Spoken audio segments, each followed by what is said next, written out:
Okay, what do you mean by hire purchase system? The ownership is not transferred immediately. Then, when it will be getting transferred? After all the installments are paid. Okay. So what is the benefit for the seller? When he doesn't have sufficient money, he can just hire the product. I asked for the seller, not for the buyer. Seller, if the money is not paid by the installment is not paid by the purchaser, he can repossess the goods. But he has got the interest already. Yeah. So what are the installment? He has got the money. So what is the benefit for this buyer? Buyer, he can pay up the amount in installments. Installments, that's the first benefit. And second one? He can utilize the goods before paying. He will have the possession of the goods. Yeah. Then next, finally, that's it.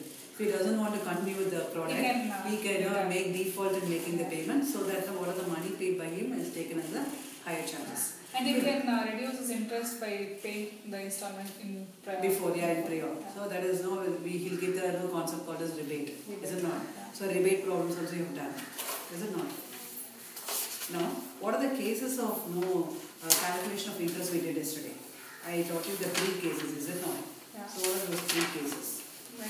When everything is given, all the information. When everything is given means in the sense what are they given? Interest rate is given, cash price is given, higher purchase price is given, installment amount is given. So that is known as a case 1. Then case 2, when interest is not given. Case 2, think properly. Case 2 is when the installment is exclusive of interest. Exclusive of interest. Okay. The installment amount does not include the interest. That is known as a excluding interest. What are the other names I given for that? Ratio.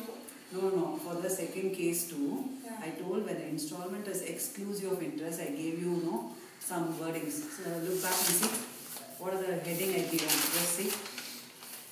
I given one case to what is the heading? Together with interest. When the interest is excluding interest with interest. When the installment is excluding interest, plus interest, with interest, together with interest. So what is the change between the first case and this case?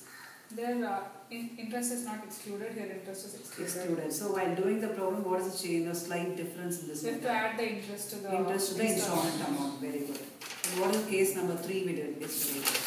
Case when rate of interest is not given, ratio method. Yeah, when the rate of interest is not given. So ratio method. How do you calculate the ratio method? Calculation of the amount at the beginning of the year. That is first you have to find out the high purchase price. Then calculation of amount at the beginning of the year. Then find out the ratio of it. Then the interest price is given. Interest. How do you find out interest in this? The ratio method, the interest is found out by the difference between the higher purchase price and the cash price. The difference is known as the interest. The interest is the total interest of all the installments. So we are going to divide the interest among the different installments by ratio method. How do you calculate the ratio? Ratio is calculated from the higher purchase price. So first you deduct the down payment. One amount will come.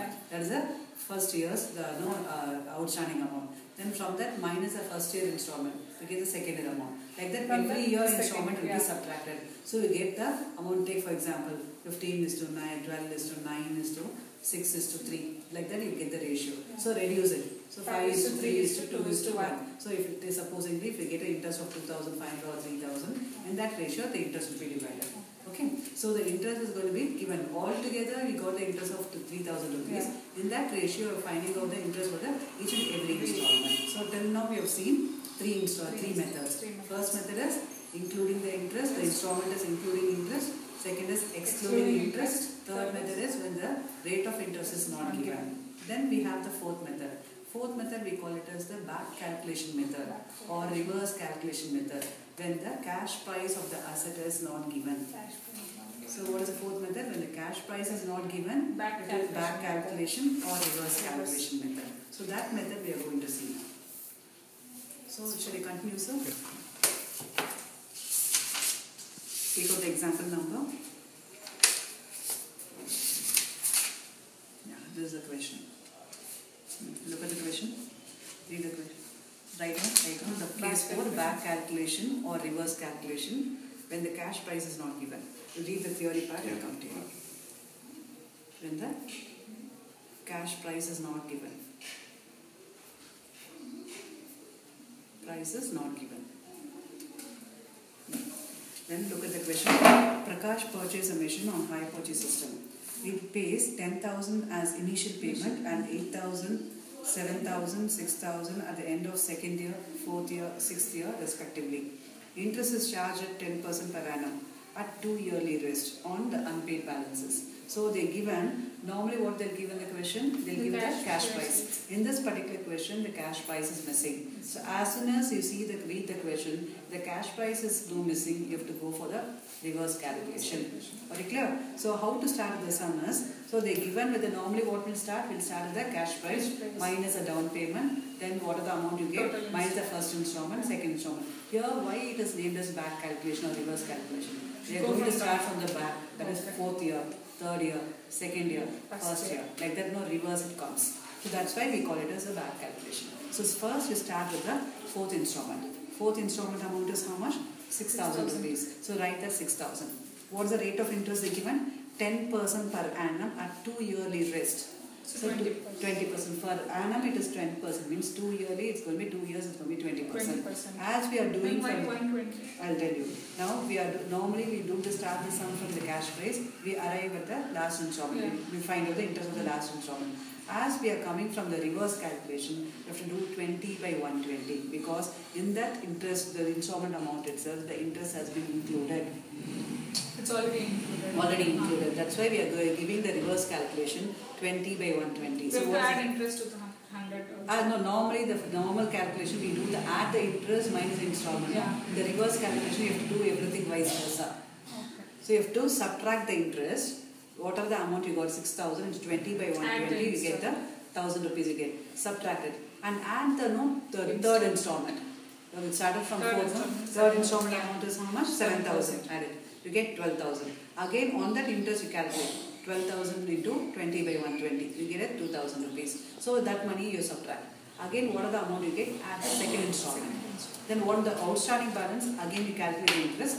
That interest you subtract it.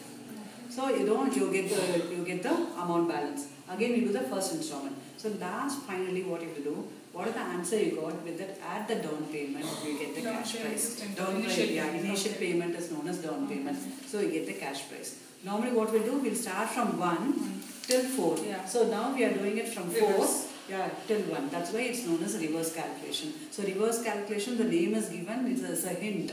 It will not be mentioned in the question. So by reading the question, so when the cash price is not given in the question, it has to immediately flash your mind that reverse calculation has been taught. Okay, so that's why I told you reverse calculation. This is only for your reference. Okay, so while doing the sum, after doing the sum, so everything has been done ulta, is it not? Reverse. So while doing the sum, while doing the journal and ledger, to rewrite it properly, you've written 4, 3, 2, 1. You write it as 1, 2, 3, 4. Then write the interest properly so that you can post it to journal. You can write the journal and ledger properly. Okay. So this is the second chapter in the second semester of BBM. Okay. Thank you.